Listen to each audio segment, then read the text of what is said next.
remember the moment my life shattered. I was standing in the hospital hallway, holding my phone, whispering, "Ethan, please listen to me." He didn't look up. "I told you, I'm in a meeting." "I'm bleeding," I said. "The doctor said it's serious." Silence. Then he sighed. "You're always dramatic." I felt my chest tighten. "I'm not trying to trap you. I just need you here." "I can't," he replied. "This deal decides my future. What about ours?" I asked. He laughed softly. "There is no ours right now." I pressed my forehead to the wall. "I supported you when you had nothing. That was your choice," he said. "Don't guilt me." My hand shook. "I'm scared." "You'll be fine," he said. "You always survive." I wanted to scream, but I kept explaining. "The pain won't stop. I feel like I'm breaking." "Stop talking like that," he snapped. "You're embarrassing." Nurse Lena stepped closer. "Miss, please sit." "I just need 1 minute," I told her. Dr. Howard called my name. "We need to admit you." I covered the phone. "Ethan, they want to keep me." "So?" he asked. "Handle it. Can you come?" I whispered. "No," he said. "Claire needs me tonight." The name hit harder than the pain. "You're with her?" "Yes," he said. "She understands me." "I understand you," I said quickly. "I always did." "That's the problem," he replied.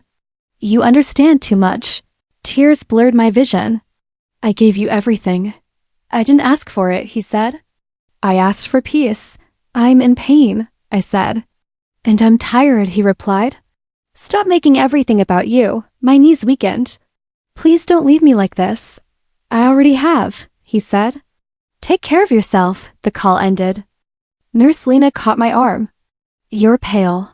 "I'm fine," I lied. "I just need to breathe," Dr. Howard said gently. "You've lost too much blood." I laughed weakly. "He said I always survive." "That doesn't mean you should suffer," he replied. I slid down the wall. I kept explaining. I thought if I used the right words, he would stay. The floor felt cold. My heart felt empty. As darkness closed in, I realized I had begged myself to death. I thought love meant endurance. I thought explaining was loyalty. I remembered every time I swallowed pain so he could stand taller. I heard his voice in my head, calm and distant, telling me to be reasonable. I wondered when my needs became noise. The lights above flickered. Nurse Lena kept saying my name. I wanted to answer, but shame glued my mouth shut. I felt small, replaceable, inconvenient. I blamed myself for wanting more. I blamed my body for failing me. I promised silently that if I lived, I would stop begging. I would stop explaining why I hurt. I would let silence speak where my voice had died. It felt like surrender and rebirth at once. My tears soaked the floor as alarms sounded nearby. I didn't know the future yet, but I knew this ending was real and necessary. It was the last time I would ever explain my pain to someone who had already chosen not to hear it. My silence began there in that hallway with my heart finally letting go. Forever ended. I woke up to the sound of my own breathing. It felt wrong, too steady. I opened my eyes and said, "Why am I here?" The ceiling was familiar, my room, my bed. I sat up fast. No, no, no. My phone buzzed. A date stared back at me. 2 months earlier, my hand shook. This isn't possible. I swung my legs down. They worked. My body wasn't weak. My stomach didn't ache. I whispered, "I didn't die." The silence answered me. I remembered everything, the hallway, the blood. Ethan's voice saying, "You always survive." I laughed, dry and cracked. "So this is survival?" My phone buzzed again. Maya's name flashed. I stared at it for a long second before answering. "Hello?" "You sound weird," she said. "Did you sleep?" "I slept," I replied. "Good," she said. "Ethan's coming by later." "You should talk to him." My chest tightened. "Why?" She paused. "He's stressed. He needs support." I almost explained. I almost said he left me when I was bleeding. Instead, I said, "Okay, you're mad," she said. "I can hear it." "I'm tired," I said. She laughed softly. "You're always tired lately." I closed my eyes. "Maybe. Anyway," she continued, "don't be dramatic today." I felt something cold settle inside me. "I won't." After the call ended, I sat on the edge of the bed. I pressed my hands together. My heart wasn't racing. It was calm, heavy. I said out loud, nothing feels new, but everything was different. I replayed Ethan's words without emotion. You embarrass me. Clara understands me, handle it yourself. I waited for anger. It didn't come, I waited for grief. It stayed quiet. What do I do now? I asked the empty room. No answer came, and for the first time, I didn't beg for one. I stood up and looked at myself in the mirror. My eyes looked older. I whispered, I won't explain. The words scared me, I practiced them. I won't explain why I hurt. I won't explain why I stay silent. My phone buzzed again. A message from Ethan, can we talk later? I typed, okay, then stopped. I erased it. I placed the phone face down. My chest felt tight, but clear. I remembered every time I had chased understanding. Every time I had spoken until my throat burned. I'm done, I said. There was no dramatic promise, no fire, just a decision.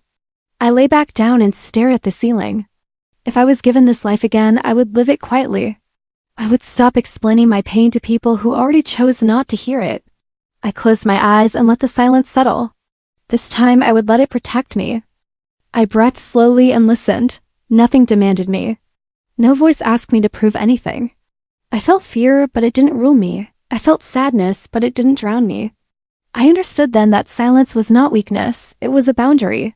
It was mine. I sat there longer, choosing stillness. That choice was my rebirth, quiet and final. No one clapped. No miracle came. But I stayed. And for once, staying felt like strength, not survival. It was enough. It was everything. That was the beginning. For me alone. At last, Ethan walked in like nothing had happened. You didn't answer my message, he said. I looked up from the table. I saw it. That's new, he replied. You usually reply fast, I shrugged. I was busy. He smiled like that explained everything. Good, you needed space anyway. I didn't correct him. He sat across from me. You look calmer. I feel fine, I said. He leaned back. See? I told you the hospital thing wasn't serious. My fingers tightened under the table. I said nothing. He frowned. Why aren't you arguing? I don't feel like it. That's not like you, he said. You always want to explain. I met his eyes. People change. He laughed. Because of me? I stayed quiet.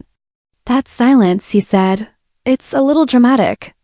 I almost told him everything. I almost said, you left me when I was breaking. Instead, I asked, did you need something? He blinked. I came to check on you. You did, I replied. He leaned forward. You're upset. No, I said. Don't lie, he said. I know you. I smiled politely. Maybe you don't. That unsettled him. I saw it. He cleared his throat. Anyway, Claire's moving in next month. Okay, that's it? He asked. You're not asking why. No, you're not crying? He pressed. I'm listening, I said. He stared at me. This isn't normal, I nodded. Neither was before. He stood up. You're doing this to punish me. I kept my voice steady. If that's what you think. He waited for me to deny it. I didn't. He left frustrated. Later at work, Lucas stopped by my desk. You okay? Yes. He hesitated. You don't usually answer like that. I smiled faintly. I'm trying something new. He nodded. It suits you. That surprised me. During lunch, he said, you don't explain yourself. I used to, I replied. Why stop? I looked at my hands. Because I don't need permission anymore. He didn't push. That mattered. That evening, Ethan called. You're avoiding me. I'm busy, I said. With what? He asked sharply. Living, I replied. He scoffed. You think you're better now? I stayed silent. Say something, he demanded. I breathed through the urge to scream. Good night, Ethan. I hung up. My chest hurt, but my voice didn't shake. I sat alone and whispered, this is harder than begging. I wanted to explain my pain so badly. I wanted to shout the truth. But silence felt heavier, sharper, and for the first time it felt powerful. I understood then that misunderstanding was not failure. It was freedom. I let him believe whatever he needed. Because I was done carrying his comfort. And mine finally mattered. I saw Clara before she saw me. She was laughing too loudly, leaning into Ethan like she owned the space around him. Then her eyes met mine. Well, she said, smiling slowly, you must be the famous ex, I nodded. Hello. She tilted her head. That's it? Yes, she laughed. I expected more. In the past, I said calmly, I might have given it.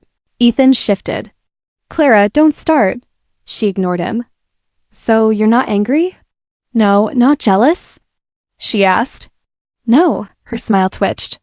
You're pretending. I'm not, I replied. She crossed her arms. You used to cry, didn't you? I looked at Ethan. Did I? He avoided my eyes.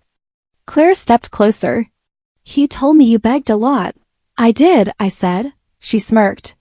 That's sad. It was, I agreed. Her brows pulled together. You don't even hate me? I don't know you well enough. That's a lie, she snapped. You watched me take him. I watched him leave. I corrected. She scoffed. Same thing. It's not, I said quietly. Ethan cleared his throat. We should go. Wait, she said. I want to understand her. I smiled faintly. You won't. She laughed again, sharper. You think you're better now? I think I'm quieter. She leaned closer. Say it. Say what? That you're hurt, she demanded. That I won. I felt the old urge rise. The need to explain, to defend myself, to prove my pain. I let it pass. I hope you're happy, I said. That did it. Her face hardened. You're acting superior. I'm acting honest. She turned to Ethan. She's manipulating you.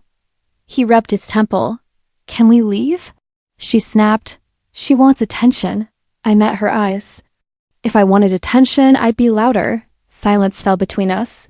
I remembered another version of myself. The one who compared faces, voices, worth. The one who asked, what does she have that I don't? That woman was gone. Clara laughed nervously. You think silence makes you strong? I know it does, I said. She scoffed. He chose me. Yes, I replied. And you're okay with that? I am okay without him. Her mouth opened, then closed. Ethan finally spoke. You've changed. I had to, I said. Clara stepped back. This isn't over. It already is, I replied. They left together, but she kept looking back. I stood there, calm, steady. I didn't win him. I won myself. And that terrified her more than my tears ever did. I couldn't sleep again. I stared at the ceiling and whispered, you're still here. Pain didn't answer. It just stayed. In the morning, Mrs. Eliza knocked on my door. You're awake early, she said. I never slept, I replied. She nodded like she understood. Neither did I for years. I made tea. She sat at my small table. You look calmer, she said. And quieter, I replied. That's not the same thing, she said gently. I hesitated. I stopped explaining myself. She smiled sadly. Good, talking never brought my husband back either. I looked up. You don't miss him? I do, she said. But missing isn't the same as breaking, I swallowed. I still feel broken. She tapped the table. Then sit with it. Don't fight it. That night I found the old voicemail. Ethan's voice filled the room. You worry too much, he said. Just trust me. My finger hovered over delete. I didn't cry. I let it play once more. Then I erased it. Mrs. Eliza's words echoed. Sit with it. The next day she handed me a letter. Write everything you won't say. I laughed softly. That's a lot. Then tear it up, she replied. I wrote until my hand hurt. I wrote why I stayed, why I begged. Why silence scared me. Then I tore the paper in half. Then again. Mrs. Eliza watched. Feel better? No, I said. Put lighter. That's enough, she said. At night, my phone buzzed. A message from Maya. Why are you acting distant? I typed a long reply. I deleted it. I sent one word, busy. My chest tightened. I whispered, this is harder than shouting. Pain shifted like it was listening. Mrs. Eliza said, strength isn't loud. I nodded. It's lonely, she smiled. Only at first, I realized something then. I wasn't healing to prove anything. I wasn't surviving to punish anyone. I was surviving because I didn't die. Pain didn't vanish. It learned where to sit, quietly, beside me. Not inside me. That night, I slept for 3 hours straight. It wasn't victory. It was survival. Ethan cornered me outside the cafe. You're ignoring me now? I adjusted my bag. I didn't see you? That's a lie, he said. You walked right past me. I met his eyes. Then you saw me. He scoffed. Why are you doing this? Doing what? This, he snapped, acting like I don't exist. I never said that. You don't say anything, he said. You used to explain everything. I don't anymore. That's not fair, he replied.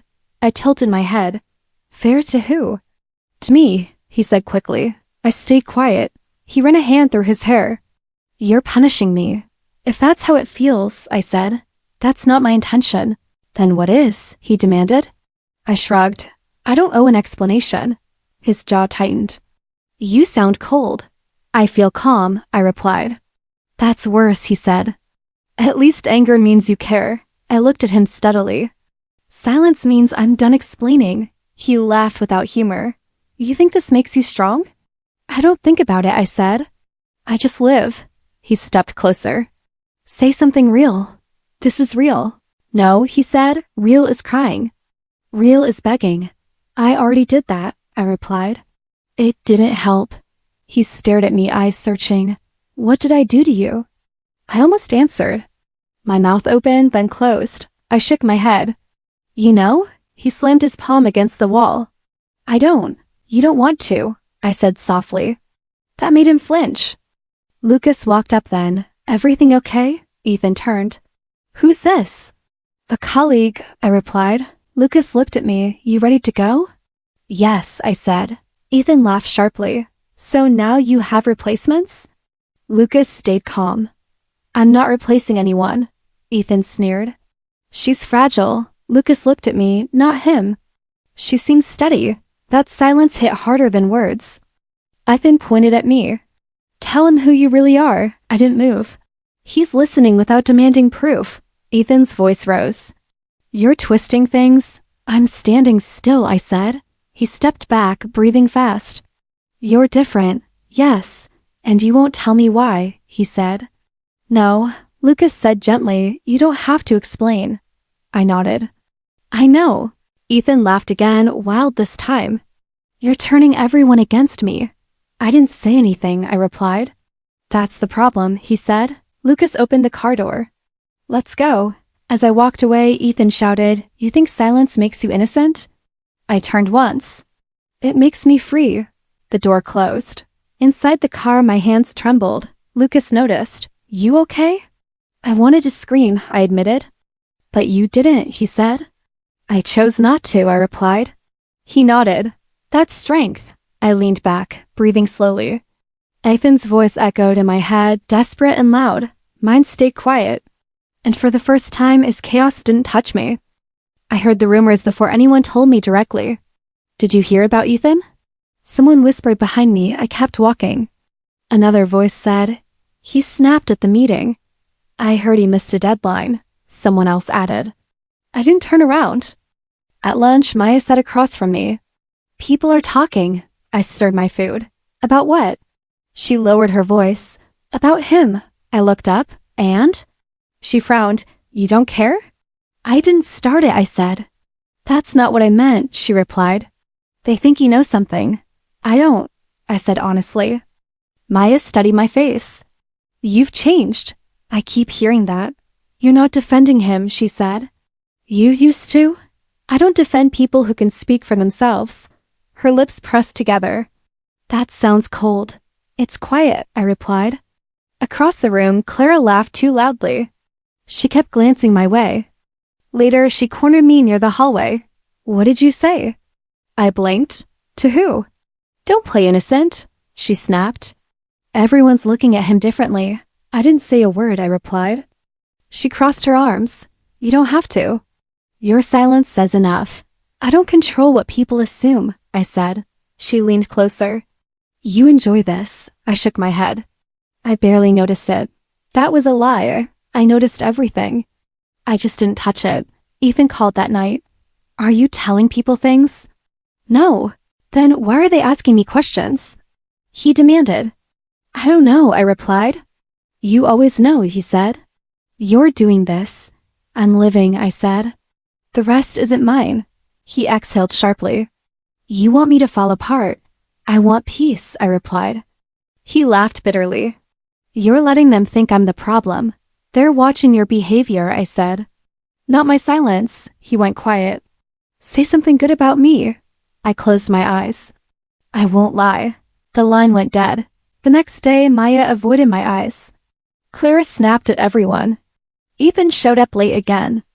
Lucas handed me a coffee. You okay? Yes, you're in the middle of something, he said gently. I'm not, I replied. I stepped out. He nodded. That's why it's loud without you. That stuck with me. At work, someone asked me, are you all right after everything? I smiled. I'm fine. They waited for more. I gave none. Rumors grew because no one could use my words against me. Clara whispered, you're ruining us. I'm not involved, I replied. Ethan looked exhausted. Why won't you explain? Because explanation kept me trapped, I said. Silence set me free. I realized then that revenge didn't need planning. Karma didn't need my hands. I didn't push. I didn't warn. I didn't defend. I simply stopped carrying what wasn't mine. And everything they built on lies began to shake on its own. I watched, steady and untouched, as truth did what my voice never could. Silence didn't destroy them. It just stopped protecting them. And that was enough. Ethan asked me to meet him. Just once, he said. Please, I agreed without thinking. He looked smaller when I arrived, tired. His eyes searched my face. You look? Okay, I am, I replied. He swallowed. I'm not, I waited. I messed everything up, he said. I didn't see it before. I nodded slightly. You're seeing it now. That's not enough, he said quickly. I know that. I said nothing. He rubbed his hands together. I didn't mean to hurt you. I know, I replied. That surprised him. You do? Yes. He frowned. Then why does it feel like I lost you forever? Because you did, I said calmly. He leaned forward. I was scared. I was bleeding, I replied. His face tightened. I think about that night every day. I don't, I said. He flinched. How can you say that? Because I stopped living there, I replied. He laughed weakly. You always explain things so clearly. I don't anymore, I said. I'm just answering. He nodded slowly. I was confused. Clara was easy. You were heavy. I was honest, I said. Yes, he admitted. And I couldn't handle it. I watched his hand shake. I regret it, he said. I regret all of it. I believe you, I replied. His eyes filled. Then say something. I tilted my head. What do you want me to say? That you forgive me, he whispered. I thought for a moment. I'm not angry. That's not forgiveness, he said. No, I agreed. It's acceptance. He exhaled. I keep waiting for you to explode. I already did, I replied. You just weren't there? Silence stretched between us. I loved you, he said finally. I know, I replied. In the way you could. That wasn't enough, he said. No, I agreed. He looked up. Is there any chance? I stood. This is where I leave, just like that? He asked. Yes, he stood too. I'm sorry, I met his eyes. I know, he waited for more. I gave none. Walking away felt strange, light, quiet. I didn't feel victorious. I didn't feel sad. I felt done. Pain had ruled my life for so long that peace felt unfamiliar. I realized the net closure didn't need forgiveness or revenge. It needed distance. I left him sitting there with his apology. And for the first time, it wasn't my job to carry his regret. I stepped outside and breathed in the night air.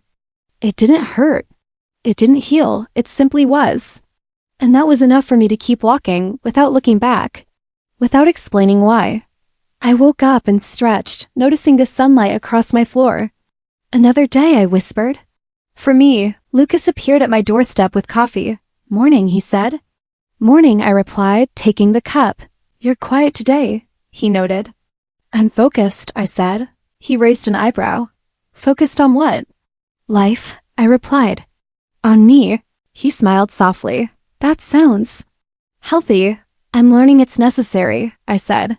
At work, Maya stopped by. You're Different, she said. I've grown, I replied. She hesitated. Are we still friends? I don't know, I said calmly.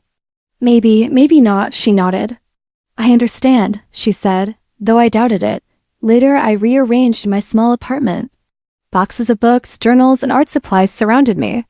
I whispered, boundaries first, goals second. Lucas knocked gently. Need a hand? No, I said. I want to do this myself. He stepped back. I'm here if you change your mind. I might, I said. But only on my terms. That evening, I wrote in my journal. I made lists, projects to finish, habits to build, things to let go. I whispered to myself, no one owns my time. The next day, I walked through the park. I noticed the stillness. Breathing in, I said, peace is possible. Lucas appeared unexpectedly. Thinking? Yes, I said. About priorities. You look content, he said. I am, I replied. He smiled. You've changed. I stopped waiting for others, I said. I chose myself without announcing it. He nodded. That's brave. It's quiet, I said. No fanfare. No approval needed. Maya texted later, miss you. I typed back, I'm okay. No explanation, no justification. I spent the weekend painting. Every stroke felt like reclaiming a piece of me. I whispered, this is mine. Mine alone. Lucas visited occasionally, checking in, never pushing. Progress? He asked once. Yes, I said. Step by step. No one asked me to rush. No one demanded answers. I cooked my meals. I cleaned my apartment. I read. I journaled. Each act a reminder that my life didn't need permission. Maya drifted out of my routines naturally. I didn't chase her. I didn't mourn. Goodbye doesn't have to hurt, I whispered one night. I started sleeping better. Even mornings felt lighter. One evening, Lucas asked, Are you happy? I looked around my quiet home. I am, I said. Not because someone fixed me. Not because someone noticed. Because I chose myself. He smiled and stayed silent, letting me sit with that. I realized that transformation wasn't dramatic. It didn't need applause. I didn't rebuild my life to prove anything to anyone. I rebuilt it because it belonged to me. And for the first time, I felt whole without needing recognition. Step by step, quietly, without announcement. I chose me. And that was enough. I heard whispers in the office before seeing him. Ethan missed another meeting, someone said. Did you hear he lost the client? Another replied, I didn't look up. I didn't need to. Later, Lucas leaned over my desk. Everything okay? Yes, I said. Just observing. He nodded. It's hard not to comment. I don't comment, I said. It's not my business anymore. Ethan stormed past. Why isn't anyone defending me? He demanded. Lucas glanced at me. You're fine, he said softly. I am, I replied. Ethan's phone buzzed. He answered quickly. What? His face dropped. You're leaving now? I caught the tail end of Clara's voice. I can't stay. I need space. He dropped the phone. Clara! She didn't respond. I whispered to myself, silence is louder than arguments. Later, someone asked me, Are you watching him? I am, I said calmly. But I don't interfere. He walked past me again, flustered, trying to manage his emails, his calls, his meetings, everything slipping. A colleague muttered, He's not the same. I noticed. I said softly. He tried to speak to me once. You should help me explain. I have nothing to explain, I replied. His face changed. Confusion, frustration, understanding too late. Why won't you talk? He asked, desperate. Because I've already spoken, I said quietly. By not speaking, he froze. Clara left that afternoon. The office buzzed. People whispered. Ethan's expression collapsed. I didn't feel triumph. I didn't smile, I just watched. He tried calling her later, no answer. I don't understand, he said to Lucas. Why won't she explain? Lucas shrugged. She learned something you never did. What? He demanded. She learned that silence can teach more than words. He sank into his chair, emails unanswered. Messages ignored, meetings delayed. Isolation creeping in. I didn't gloat. I didn't cheer. I walked past him once, calmly sipping my coffee. He looked up, hope flickering, then fading. I whispered under my breath, This is natural, not revenge. Not mine to control. He finally stared at me, realization heavy in his eyes. "You're gone," he said quietly. "Yes," I replied. Nothing more needed to be said. By evening, the office was quiet. Ethan sat alone, broken by his own choices. Claire's absence was obvious. Colleagues avoided him. I glanced at Lucas. "It's over," he said. "Yes," I replied. The silence wasn't victory. It wasn't bitterness. It was balance. Karma didn't need me. I didn't guide it. I just didn't interfere. And in letting it finish, I felt calm. I walked out of the office, the city lights reflecting off the windows. No gloating. No satisfaction required. Only clarity. Only the peace of knowing I survived without hurting anyone. Ethan's downfall was complete. And I didn't need words to acknowledge it. Silence had done everything for me. I stood by the window, watching the rain streak the glass. "So much has changed," I whispered to myself. I remembered the old me, trembling, always explaining, always begging for understanding. "Why did you leave me?" I would ask, "Do you see my pain?" I don't ask anymore. Lucas came into the room. "Thinking again?" "Yes," I said softly. "About everything I've lost." "And found." "You seem different," he said. "I am," I replied. "Quieter, stronger, free." He hesitated. "You don't feel the need to justify yourself?" "No," I said. "Not even to you? Not even to me?" He repeated, surprised. I shook my head. "My life doesn't need witnesses. My strength doesn't need applause." He smiled faintly. "That's rare," I laughed softly. I used to be afraid of silence. Afraid of being misunderstood. "And now?" he asked. "I understand it," I replied. "Silence doesn't hide me. It reveals me." I thought of Ethan, Claire, and Maya, the past I survived. I whispered, "I survived because I stopped proving my worth. I stopped carrying their judgments." Lucas sat across from me. "Do you ever regret it?" "No," I said. "Pain taught me, but it didn't define me. I'm more than the tears, the anger, the explanations I used to give." He nodded. "You're calm." "Yes," I said, "and it feels strange, peaceful, but heavy in a good way." I looked at my reflection in the window. The woman I was would beg for forgiveness, beg for attention, beg for validation. "And the woman you are?" he asked quietly. "She stands," I said softly. Unmoved by chaos, unshaken by expectations, unburdened by needing anyone to understand. I closed my eyes. I don't need approval. I don't need recognition. I only need myself. Lucas smiled. "You've grown beyond everyone's reach." "Yes," I whispered. "Even mine sometimes, but that's okay." I accept it. I walked to my desk, opened my journal, and wrote, "Strength is quiet. Freedom is simple. Life is mine." He watched in silence. "Does it ever get lonely?" "Not lonely," I said. Measured, deliberate, independent. I remembered the nights I begged, the days I explained, the hours I overthought. And now I whisper, I don't need to explain to anyone. Not even myself. I thought of every step, every silence, every refusal to engage in battles that weren't mine. I whispered again, I've learned to carry only what belongs to me. Not anger, not guilt, not regret. I poured tea and sat by the window. The rain was steady, calm. I smiled faintly. I am the woman I became when I stopped explaining. No more cries for understanding. No more desperate justifications. Just quiet, uncheckable certainty. The world may misunderstand me. I no longer care. I am whole. I am free. And I am enough. I sat by the window, watching the last light fade. It's quiet, I whispered. Finally, Lucas walked in with 2 cups of tea. Still thinking? Always, I said. About everything I used to need to explain. He smiled gently. Do you miss it? No, I replied. The words, the pleading, the begging. I don't miss them, he sat across from me. You've come a long way. I have, I said softly. But it's not about distance. It's about presence, being fully me. You don't feel anger anymore? Occasionally, I admitted, but it doesn't control me.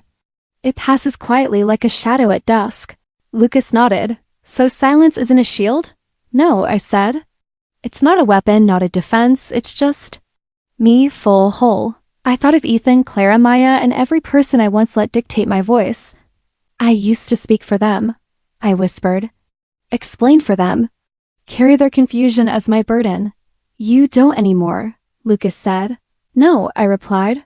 I speak for myself now. Or I don't speak at all. And that's enough. The rain began to patter softly against the window. I watched the drops slide down. It's strange, I said, how peace can feel heavy at first. Full of memories, full of learning. Lucas handed me the tea.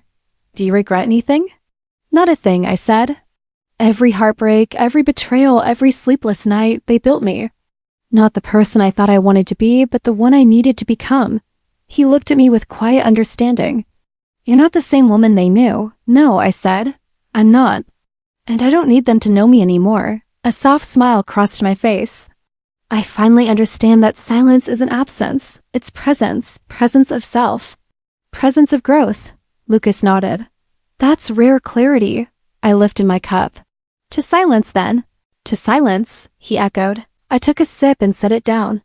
I used to think silence meant weakness. Now I know it's strength, not loud, not defensive, not performative. Just being fully me. He studied me. And that's enough for you? It has to be, I said. I don't live for others' approval. I live for my own breath, my own choices, my own moments of stillness. The room was quiet, full, not empty. I felt it in my chest, the calm I had been chasing all along. Not revenge, not validation. Just existence. I am here, I whispered. All of me. No explanations needed, no apologies required. Just me, Lucas smiled. And that's powerful. Yes, I said softly. It is, because it's mine. I leaned back, letting the quiet fill me completely. Silence was never empty. It was full of me. And finally, that was more than enough.